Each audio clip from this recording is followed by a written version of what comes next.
All of his co-workers were gone. What could it mean?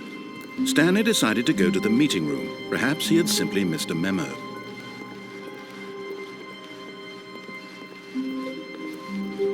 When Stanley came to a set of 2 open doors, he entered the door on his left.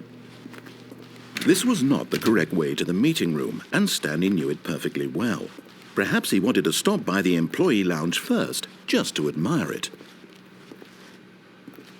And here it was, the lounge. What a room, Stanley thought to himself. What a room, what a room, what a room. This is what Stanley thought.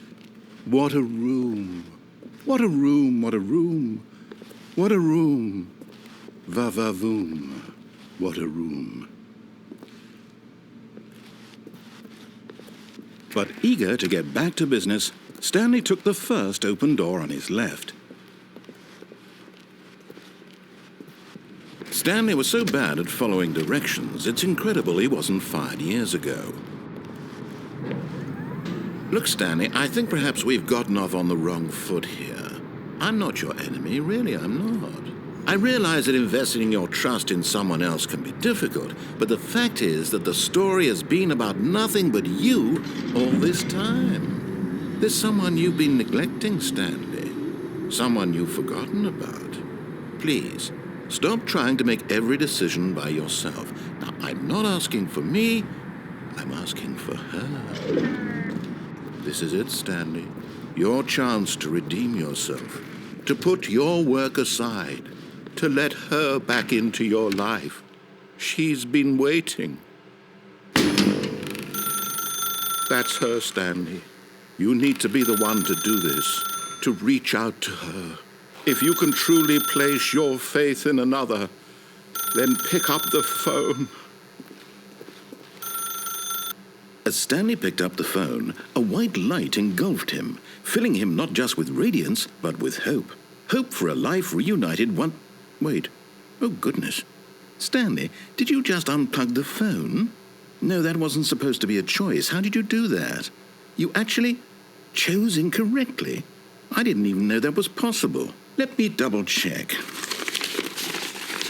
No, it's definitely here, clear as day. Stanley picks up the phone. He's taken to his apartment where he finds his wife, and the two pledge themselves to one another. Music comes in, fade to white, roll credits.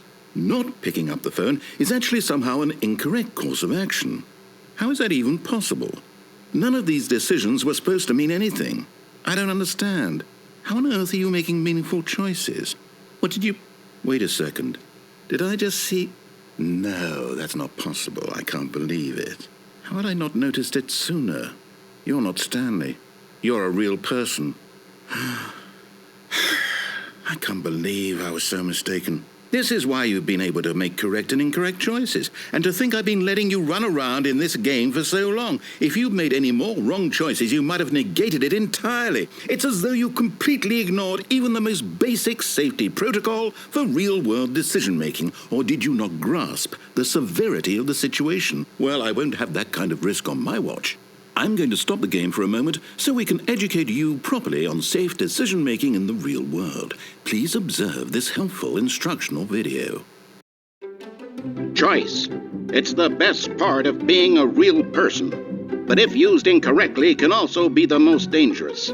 For example, in this scenario, a hypothetical real person named Stephen has a choice.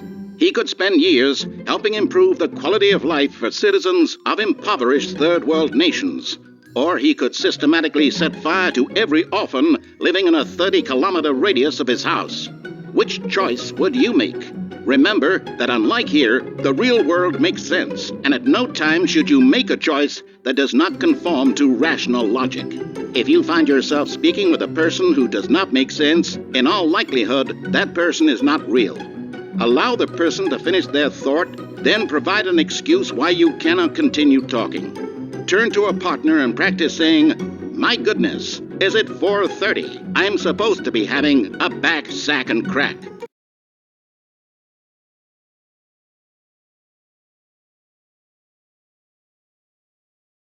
Excellent.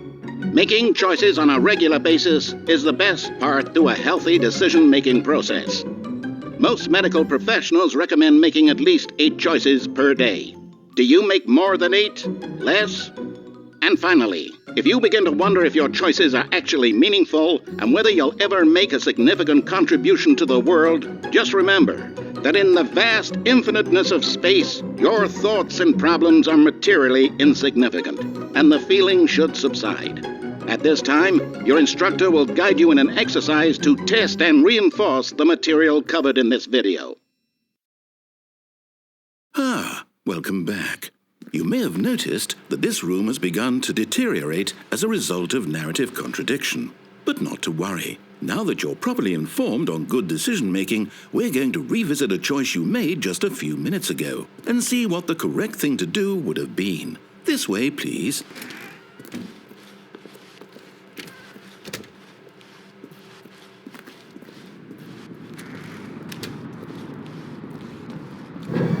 Now that we know your choices are meaningful, we can't have you jumping off the platform and dying. Imagine the main character dying senselessly halfway through the story. That story would make no sense at all. We just need to get you home as soon as possible before the narrative contradiction gets any worse. Unfortunately, it seems this place is not well equipped to deal with reality.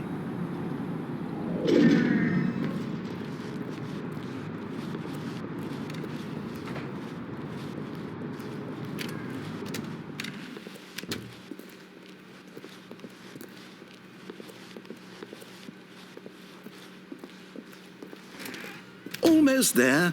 You'll take the door on the left, back to the correct ending, the story will have resolution once again, and you'll be home free in the real world.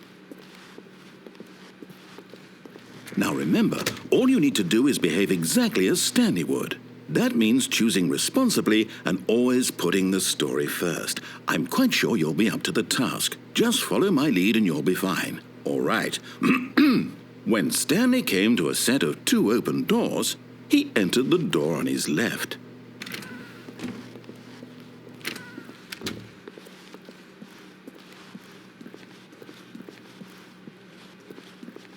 Yet there was not a single person here either. Feeling a wave of disbelief, Stanley decided to go up to his boss's office, hoping he might find an answer there. Coming to a staircase, Stanley walked upstairs to his boss's office.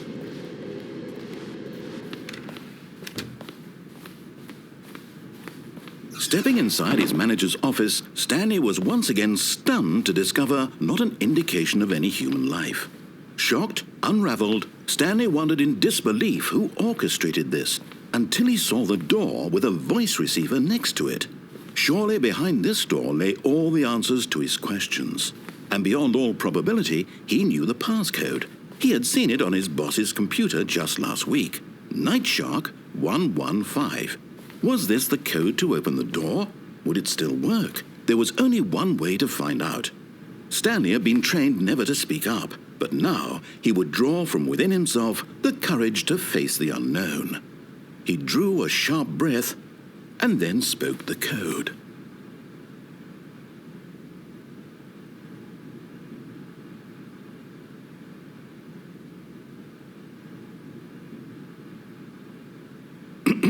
Stanley spoke the code. Night Shark 115. He spoke it into the receiver, right there on the wall.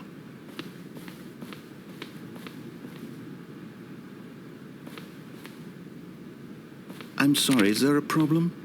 You didn't mishear me, did you? Please speak the code into the receiver. Otherwise we can't get on with the story. This is a crucial step.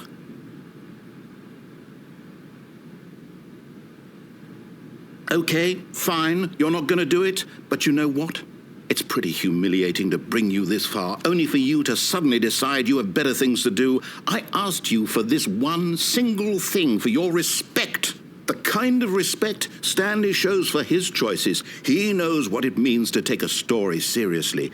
If you didn't want to see what I had to show you, then why did you come here? You had a choice, you know. You could have gone through the door on the right. You could have done whatever the hell you wanted over there. Why did you come this way? Speak. Say something to me. Explain yourself, you coward. Behave exactly as Stanley would. That means choosing responsibly and always putting the story first. I'm quite sure you'll be up to the task. Just follow my lead and you'll be fine. All right. When Stanley came to a set of 2 open doors, he entered the door on his left.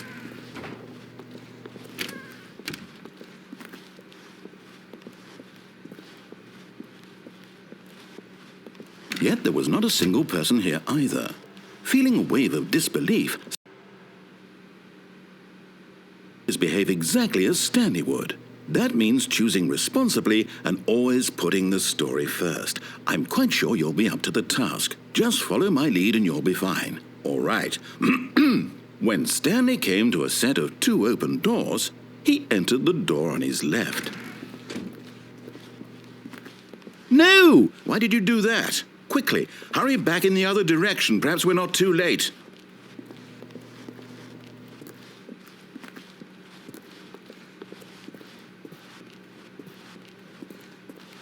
Oh, it's ruined. I can't believe, after everything we talked about, that my story, you've destroyed my work. Why? For what?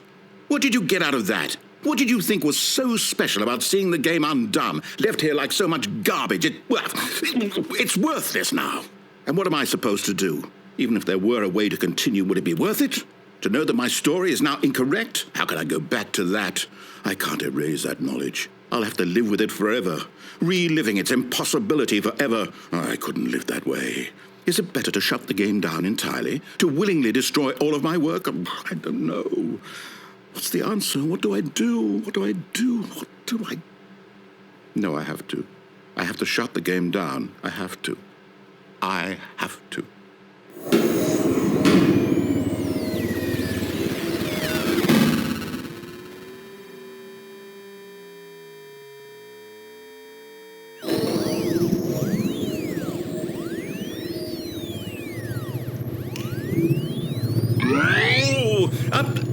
I'm here. I'm still here. Here in this pile of rubbish. With you. You, who thought you were so clever. Now look where we are. My entire game is destroyed. It was the only thing in the world that was mine, and you've run it into the ground. What, did you think that would be funny? You just had to see? Didn't I impress upon you how important it was to be like Stanley? He actually knows how to do what I tell him to. He understands that if I say to do something, there's a damn good reason for it. That thought hadn't even occurred to you, had it? That there's a world outside of you? You're a child. Oh, my story.